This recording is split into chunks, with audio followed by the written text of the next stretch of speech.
World's best law of attraction money and success coach అయిన ప్రముఖ షేక్ అన్వర్ గారిచే మే 18th హైదరాబాద్ లో జరగబోయే 1 day magic of law of attraction and millionaire mind workshop కి register చేసుకోండి. Welcome to Sumanti. నేను మీ సుమంటి వినాగ్. చాలామంది గోచార రీత్యా కనుక మనం చూసుకుంటే మ్యారిటల్ లైఫ్లో కొన్ని దోషాలు శాపాలు ఉండేటువంటి అవకాశం ఉంటుంది. వేదిక్ ఆస్ట్రాలజీ అటువంటి వాటికి ఏం చెప్తుంది? ఈరోజు మనతో పాటు వేదిక్ ఆస్ట్రాలజీ ఉమాగారు ఉన్నారు. అది వారి మాట్లాడి తెలుసుకుందాం. నమస్కారం ఉమాగారు. నమస్తే నాగరాజు గారు. వేదిక్ ఆస్ట్రాలజీ ప్రకారం కనుక మనం చూస్తే ఏ మ్యారిటల్ రిలేషన్షిప్లో అయినా సరే కొన్ని థింగ్స్ వల్ల డెఫినెట్గా గొడవలు జరిగే అవకాశం ఉంటుంది. సో జనరల్గా మనం చూసుకుంటే గోచార రీత్యా ఏ రాశి వారికి ఏ విధంగా ఉండే అవకాశం ఉంటుంది అండ్ ఆ శాపాలు అండ్ ఆ దోషాలు ఏ విధంగా ఉండే అవకాశం ఎక్కువగా ఉంటుందండి అసలు? తప్పకుండా అండి. ఏదైతే మనం మాట్లాడుకునేటువంటి వైవాహిక జీవిత సమస్యల్లో కనుక ఎందుకు అకారణంగా తగాదాలు కానీ గొడవలు కానీ విభేదాలు అంటే మ్యారీడ్ లైఫ్ మీద చాలామందికి చాలా రకాలుగా హోప్స్ ఉంటాయండి. నా భర్త ఎలా ఉండాలి, నా భార్య ఎలా ఉండాలి, నేను పెళ్ళైన తర్వాత ఇలా బ్రతకాలని చాలా ఆశలు ఉంటాయి. కానీ అనుకోని విధంగా ఎన్నో రకాల ప్రభావాల వల్ల ఎందుకు ఇబ్బంది పడతారు, ఎందుకు విడిపోతారు, ఎందుకు చనిపోవడం జరుగుతుంది, ఇవన్నీ తెలుసుకోవాలి అనుకుంటే ప్రతి మనిషికి తనకి తెలియనటువంటి చేసినటువంటి కర్మల వల్ల వచ్చినటువంటి శాపాలు కొన్ని ఉంటాయండి. ఆ శాపాల మూలకంగానే ఈ యొక్క మ్యారీడ్ లైఫ్లో ఇబ్బందులు వస్తూ ఉంటాయి. ముఖ్యంగా మనం చూస్తే మొదటిది విత్త శాపము అని చెప్పబడింది. విత్త శాపము అని అంటే విత్త అంటే ధనము, ధన మూలకంగా వచ్చేటువంటి మ్యారీడ్ లైఫ్లో ఇబ్బందులు ఇప్పుడు నేటి సమాజంలో ఇప్పుడు అవే ఎక్కువగా కనబడుతున్నాయి. అంటే ఆస్తి కానీ ఆర్థిక వ్యవహారాల్లో కానీ వ్యాపారంలో కానీ తెలుసో తెలియకో చేసినటువంటి అవినీతి, అది వంశపారంపర్యంగా ఎవరు చేసినా లేదా ఆ వ్యక్తి తన పూర్వజన్మలో కానీ ఆ జన్మలో కానీ చేసినా దానివల్ల వచ్చేటువంటి శాపమే విత్త శాపము. దీని మూలకంగా ఏం జరుగుతుంది అంటే సంపద ఎంత సంపాదించినా నిలబడదు. వీళ్ళు సంపాదించినటువంటి సంపద అంతా కూడా ఎవరో అనుభవిస్తూ ఉంటారు. అప్పుల పాలైపోవటం మీరు బాగా గమనిస్తే ఇద్దరికి పెళ్ళైన తర్వాత ఇద్దరు వ్యక్తులు కలిసిన తర్వాత తీవ్రమైన అప్పుల్లోకి వెళ్ళిపోవడం, ఆస్తి నష్టం కలగడం ఇవన్నీ జరుగుతూ ఉంటాయి. ఇది సడన్గా ఎందుకు జరిగింది, ఆ భార్యనో భర్తనో దూషించి నీ వల్లే ఇలా జరిగింది అని చెప్పి మనం వింటూ ఉంటాం ఇలాంటి మాటలన్నీ. దీనికి కారణము విత్త శాపం నాగరాజు గారు. ఈ విత్త శాపం ఉండడం మూలానే అది కలగడం మూలానే వైవాహిక జీవితంలో ఇబ్బందులు వస్తాయి. సో దీని మూలకంగానే అప్పులు పాలైపోతుంటారు. తాకట్లు పెట్టేసి ఇళ్ళు అమ్మేసుకోవడము, ఆస్తి నష్టం అవ్వడము, వ్యాపార నష్టాలు రావడము, ఆరితేరినటువంటి బిజినెస్లో కూడా తీవ్రమైన ఇబ్బందులు పడడం లాంటివి దీని మూలకంగానే జరుగుతుంటాయి. దీని మూలకంగానే మ్యారీడ్ లైఫ్లో తీవ్రమైన ఇబ్బందులు వస్తూ ఉంటాయి. వినకూడనటువంటి మాటలు వింటారు, తద్వారా విభేదాలు, అనేక రకాల సమస్యలకి విత్త శాపం అనేటువంటిది కారణం అవుతుంది. ఇక రెండవది చూస్తే విషయ శాపము. శుక్రబలం తగ్గడం మూలాన వచ్చేటువంటి శాపముగా దీన్ని గుర్తించవచ్చు.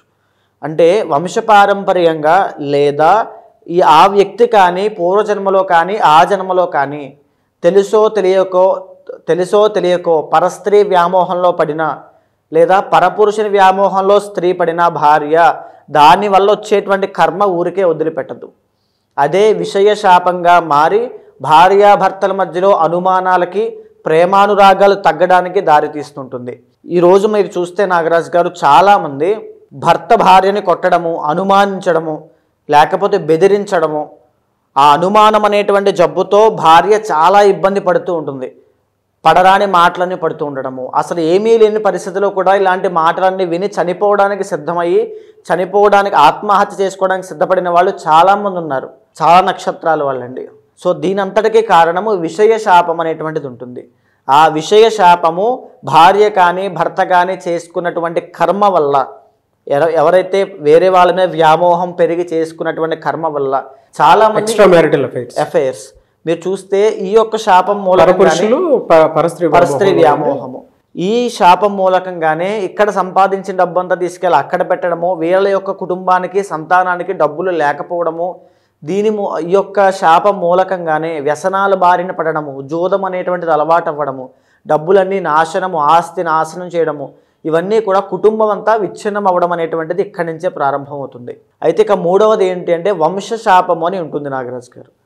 వంశపారంపర్యంగా ఎవరైనా సరే పవిత్ర జీవరాశులుగా పిలువబడేటువంటి సర్పాలను చంపినా, హింసించినా లేదా అవి కలిసినప్పుడు వాటిని విడగొట్టే ప్రయత్నం చేసినా ఈ వంశశాపం అనేటువంటిది వస్తుంది. దీనిని మనం జాతకంలో పంచమ స్థానంలో కేతువు, పంచమంలో రాహువుగా, పంచమంలో శని భగవానుడుగా, పంచమంలో శని రాహుల కాంబినేషన్గా గుర్తిస్తూ ఉంటాం, లేదా కాలసర్పదోషంగా. దీని మూలకంగా ఏం జరుగుతుందంటే సంతానము కలగకపోవడము, మిస్క్యారీ అవ్వడము, పుట్టినటువంటి సంతానము బాల అరిష్టంతో జన్మించడము, మాటలు సరిగ్గా రాకపోవడము, ఇంకా చైతన్యం రాకపోవడము, అవిజ్ఞానం రాకపోవడము, విద్యలో అభివృద్ధి లేకపోవడము, చిన్న వయసు నుంచి ఆరోగ్య సమస్యలు, వ్యసనాలు, జోదరిలాగా అయిపోవడము, తల్లిదండ్రుల మాట వినకపోవడము, తద్వారా వచ్చేటువంటి మ్యారీడ్ లైఫ్లో ఇబ్బందులు, ఇవన్నీ కూడా ఈ వంశశాపం మూలకంగా వస్తుంటాయి. ఈ వంశశాపం అనేటువంటిది చాలా తీవ్రమైందండి. ఒక ఇంటి యొక్క శాంతిని మొత్తాన్ని భంగం చేసేస్తుంది.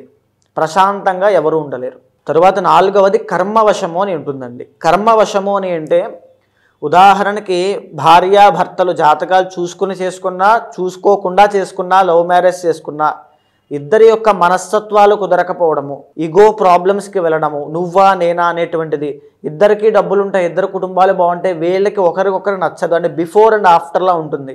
గొడవలు అవ్వడము, పెద్ద మనుషుల దగ్గరికి వెళ్ళడము, విడాకులు, లేదా పెళ్ళైనటువంటి వెరీ షార్ట్ పీరియడ్ ఆఫ్ టైంలోనే వైధవ్యం అనేటువంటిది కలగడము, అంటే భర్త చనిపోవడం లాంటివి జరుగుతూ ఉంటాయి. సో దీన్ని అష్టమ స్థానంలో ఉండేటువంటి కుజుడు కుజదోషంగా, కర్కోటక అనేటువంటి కాలసర్పదోషంగా గుర్తించవచ్చు. అష్టమ స్థానంలో రాహు, ఈ యొక్క కేతు ప్రభావం వల్ల. ఈ యొక్క కర్మవశం అనేటువంటిది ఎవరికైతే ఉంటుందో వాళ్ళు ప్రశాంతంగా ఉండలేరు. Within 1 year తిరగకుండానే విడిపోతుంటారు.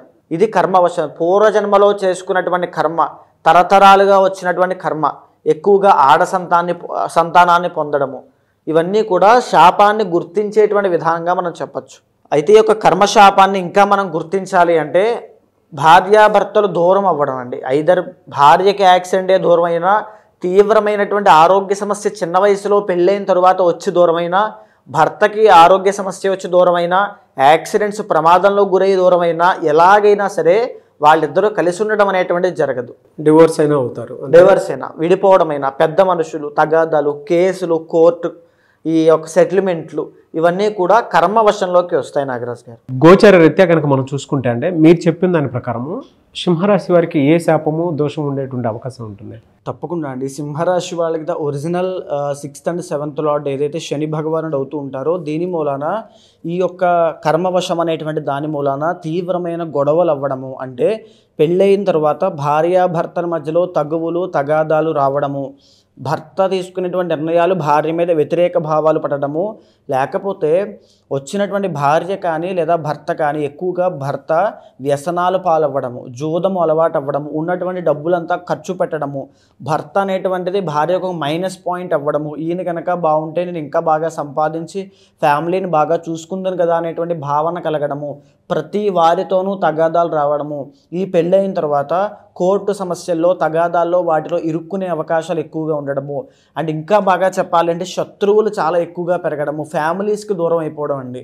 ఎయిదర్ చాలామంది తెలుసో తెలియక లవ్ మ్యారేజ్ చేసుకున్న తర్వాత కూడా సుఖంగా ఉండకపోగా ఫ్యామిలీస్కి దూరం అవ్వడము, మనశ్శాంతి లేకపోవడము, అప్పుల పాలవ్వడము, కెరీర్లో కూడా గ్రోత్ లేకపోవడము. వాళ్ళు చేసుకున్న ఖచ్చితంగా అండి. Because 6th and 7th lord శని అవుతారు కాబట్టి పర్సనల్ చార్ట్ చూస్తే కనుక ఇంకా ఫాస్ట్గా మనం ఏదైతే ఆ కర్మవశం అనేటువంటిది ఉందా, విత్త శాపం మూలకంగానే ఆర్థిక సమస్యలు వస్తున్నాయని మనం మాట్లాడుకున్నాము, అది ఉందా అని చాలా డీప్గా చెప్పచ్చు. అండ్ ఇంకా చెప్పుకోవాలనుకుంటే ఈ యొక్క విశేషాపం అనేటువంటి దానివల్ల సింహరాశిలో జన్మించినటువంటి వాళ్ళు స్త్రీలు కొంచెం కోపం తగ్గించుకోవాలమ్మా. ఆ కోపం వల్లనే మీకు ఆ గొడవలు అనేటువంటి రేజ్ అవుతూ ఉంటాయి. ఈ కర్మవశం అనేటువంటిది కారణం అవ్వడం వల్ల మీకు ఆవేశము రావడం వల్ల ఏదైనా తప్పు చేసినా లేదా మోసం చేసినా మీరు ఊరుకోలేరు, సహించలేరు. దానికి వచ్చినటువంటి ఆవేశం మూలకంగా తగువులు అనేటువంటి అవ్వడము, తీవ్రంగా చిన్న గొడవ కూడా పెద్దదైపోతుంది. మీకు అసలు ఆ మ్యారీడ్ లైఫ్లో సుఖ సంతోషం అనేటువంటిది లేకపోవడము. అండ్ బాగా చెప్పాలంటే అత్తగారితో కానీ మామగారితో కానీ తగువులు ఉంటాయి. ఒక స్త్రీ జాతకంలో శుక్రుడు అంటే అత్తగారు నాగరాజు గారు, రవి అంటే మామగారు. ఎప్పుడైతే ఒక స్త్రీ జాతకంలో రవిగ్రహం బాగోదో మామగారి వల్ల వచ్చేటువంటి సమస్యలు తీవ్రం అవుతాయి, మామగారి వేధింపులు ఎక్కువ అవుతాయి. శుక్రబలం అనేటువంటిది లేకపోతే భర్త నుంచి సుఖం ఉండకపోగా అత్తగారి దగ్గర నుంచి టార్చర్ అనేది ఎక్కువ ఉంటుంది. ఈ రకంగా వాళ్ళ పర్సనల్ చార్ట్ చూసిన తర్వాత సింహరాశి స్త్రీలైనా పురుషులైనా ఎవరైనా సరే మ్యారీడ్ లైఫ్ నుంచి బయటికి రావడం కోసం ఈ యొక్క శాపాల నుంచి బయటికి రావాలి. నాగరాజు గారు. అది రావడం అంటే పర్సనల్ చార్ట్ ఖచ్చితంగా చూసి ఏదైతే సప్తమాధిపతి పంచమంలో ఉంటే కనుక ద్వికళత్ర యోగము, లగ్నంలో రవి శనుల సంచారం ఉంటే కనుక పెళ్ళైన వెరీ షార్ట్ పీరియడ్ ఆఫ్ టైంలోనే విడిపోవడము కర్మవశం మూలకంగా జరుగుతూ ఉంటుంది. దాన్ని పోగొట్టుకోవడం కోసం చేయాల్సినటువంటి పూజలు, ఆ శాంతి చేసుకున్న తర్వాత అమ్మవారికి సంబంధించిన మంత్రజపం ఒకటి ఉంటుంది. ఆ మంత్రజపం చేయడం మూలాన భార్యాభర్తల మధ్యలో ప్రేమానురాగాలు చిగురుస్తాయి. అది అమ్మవారు ఇచ్చేటువంటి ఫలితము. ఆ మంత్రజపం చేస్తే పోతుందా, లేకపోతే ఏదైనా పూజ చేస్తే పోతుందా, లేకపోతే కొన్ని జాతకాల్లో మనం ఎన్ని చేసినా కలవరు అనేటువంటి విషయం నిర్ధారించవచ్చండి. అలాంటి వాళ్ళకి చేసినా నిష్ప్రయోజనము, వేస్ట్ ఆఫ్ టైం, అంతే వాళ్ళు కష్టపడము, వేస్ట్ ఆఫ్ ఎనర్జీ. అలాంటివి ఏవైనా ఉంటే నిజంగా అలాంటివి ఏమైనా ఉంటే పెళ్ళికి ముందే మనం పరిహారములు ఆచరించాలి. ఒకవేళ అలాంటిది కాకుండా పెళ్ళయిన తర్వాత ఆఖరి నిమిషంలో రావడం వల్ల నిష్ప్రయోజనం అవుతుంది. సో ఈ కర్మవశమైనా లేకపోతే విత్తశాపమైన ఇవన్నీ కూడా ఇబ్బందికరమైనవండి మ్యారీడ్ లైఫ్లో. సో మీ సింహరాశి వాళ్ళు పురుషులైనా స్త్రీలైనా అలాంటి వాళ్ళు ఎవరైనా ఉంటే ఖచ్చితంగా మీ పర్సనల్ చార్ట్ చూసుకోండి అమ్మా. ఏదైనా అష్టమంలో ఉండేటువంటి కుజుడు కానీ 4వ స్థానంలో ఉండేటువంటి కుజదోషంలో కూడా 1, 2, 4, 7, 8, 12 అని కొన్ని ఉంటాయండి. ఆ 4వ స్థానంలో సంచరించేటువంటి కుజుడు యొక్క దోషం ఉండడం మూలాన పెళ్ళయిన తర్వాత భర్త, పిల్లలు ఆ రకమైనటువంటి కుటుంబంలో సుఖ సంతోషాలు ఉండవు. ఎక్కడున్నా ఏదో ఒక ఇబ్బంది వస్తూనే ఉంటుంది. ఎంతోమంది స్త్రీలు బాధపడుతూ నాకెందుకు ఈ గతి పట్టిందండి అనేటువంటి బాధతో అడుగుతున్నారు. కాబట్టి మనం ఈ విషయం ఈరోజు మాట్లాడుకోవడం జరుగుతుందండి. సో అలాంటి వాళ్ళు ఉంటే పర్సనల్ చార్ట్ చూసుకోండి అమ్మా. ఖచ్చితంగా ఏదైనా డౌట్ ఉంటే మీరు అపాయింట్మెంట్ తీసుకోండి, తప్పకుండా మాట్లాడతాను. ఏదున్నా ఖచ్చితంగా చేయాల్సింది నా వల్ల అయితే ఖచ్చితంగా చేసి మీకు మంచి రిజల్ట్స్ వచ్చేలా చేస్తాను. రెమెడీస్ కోసం అండి? రెమెడీస్ కోసం అండి. ఓకే, జనరల్గా అంటే ఎలాంటి రెమెడీస్ చేస్తే బాగుంటుంది సార్ వీళ్ళకి? బేస్డ్ ఆన్ పర్సనల్ చార్ట్ చూస్తే కనుక కొంతమందికి లక్ష్మీ పూజ అనేటువంటిది నిత్యము ఆచరించాల్సి వస్తుంది. కొంతమందికి ఏమిటి అంటే ఈ యొక్క ద్వికళత్ర దోషం పోవడానికి పాశుపతాలతో శివుడికి మహాలింగార్చన చేయాల్సి వస్తుంది. కొంతమందికి పెళ్లి కాని వాళ్ళకి కుంభ వివాహం చేయాల్సి వస్తుంది. అలా వాళ్ళ యొక్క చార్ట్ బట్టి, కాంబినేషన్స్ బట్టి పరిహారములు ఉంటాయండి. ప్రతి ఒక్కరూ చేయాల్సింది మంత్రజపం అనేటువంటిది ఖచ్చితంగా చేయాలి అమ్మవారిది. అది కొంచెం గుప్తంగా ఉంటుంది కాబట్టి ఎవరిది వాళ్ళకే మంత్రం ఉంటుంది. అయితే గోచార రీత్యా చూసుకుంటే ఈ విధంగా ఉంది అని చెప్పారు కదా మీరు. పర్సనల్ చార్ట్ ప్రకారము వారి వ్యక్తిగత జీవితం ప్రకారం అంటే ఆ జాతకంలో ఏముందో తెలుసుకోవాలి అనుకున్నటువంటి చాలామంది ఉంటారు. ఈ దోషంలో ఉన్నారా లేదా అనేటువంటి దానికి మిమ్మల్ని అప్రోచ్ అవ్వాలి అంటే ప్రాసెస్ ఏంటండి? తప్పకుండా అండి. ఇప్పుడు మనం మాట్లాడుకునేటువంటి అంశం అంతా కూడా ఈ యొక్క జ్యోతిష శాస్త్ర పరంగా ఏదైతే శాపాలు చెప్పబడ్డాయో అది రాశిరీత్యా ఒక డిఫాల్ట్ బ్లూ ప్రింట్లా మనం మాట్లాడుకున్నాము. కానీ ఏదైతే మీ పర్సనల్ చార్ట్ ఉంటుందో యూనిక్గా మీకు మాత్రమే time of birth, place of birth, ఈ యొక్క డేట్ ఆఫ్ బర్త్ బట్టి ఉంచబడుతుందో దానిని చూసిన తర్వాత ఏదైతే శాపము మూలకంగా, ఏదైతే దోషం మూలకంగా మీకు సమస్యలు వస్తున్నాయో చూసి దానికి తగినటువంటి శాంతి పరిహారములు ఆచరింప చేసినట్లయితే తక్షణమే శీఘ్రముగా ఇమీడియట్ రిజల్ట్స్ అనేవి మీకు ఉంటాయి. అలాంటి వాళ్ళు ఎవరైనా ఉంటే ఖచ్చితంగా కింద కనిపించేటువంటి నెంబర్కి కాల్ చేస్తే తప్పకుండా మీ యొక్క పర్సనల్ చార్ట్ చూసిన తర్వాత మీకు మంచి సజెషన్స్ ఇస్తాను. Anyway sir, thank you so much అమ్మ గారు. చూసారు కదండి వీడియో. ఈ వీడియోపై మీ అభిప్రాయాన్ని కమెంట్ బాక్స్లో పోస్ట్ చేయండి. ముఖ్యంగా మీరు కనుక మీ వ్యక్తిగత జాతకం ప్రకారం ఏ విధంగా ఉంది ఏంటని జాగ్రత్తలు పడి ఈవెన్ వైఫ్ అండ్ హస్బెండ్ రిలేషన్షిప్లో ఉన్నా లేదు అని అంటే జనరల్గా కెరీర్ పాయింట్లో చూసినప్పుడు మీ వ్యక్తిగత జాతకం ప్రకారం ఏ విధంగా ఉండే అవకాశం ఉంటుందని మీరు తెలుసుకోవాలనుకున్నా కూడా స్క్రీన్ మీద ఉమా గారి కాంటాక్ట్ నెంబర్ కనిపిస్తుంది. దాన్ని మీరు కాల్ ఆర్ మెసేజ్ వాట్సాప్ చేసి మీరు డెఫినెట్గా అపాయింట్మెంట్ బుక్ చేసుకోవచ్చు. అండ్ ఈ వీడియో లైక్ చేయండి, షేర్ మాత్రం తప్పకుండా చేయండి. ఇలాంటి మరిన్ని వీడియోస్ కోసం మా ఛానల్ ఫాలో అవ్వండి. Thank you.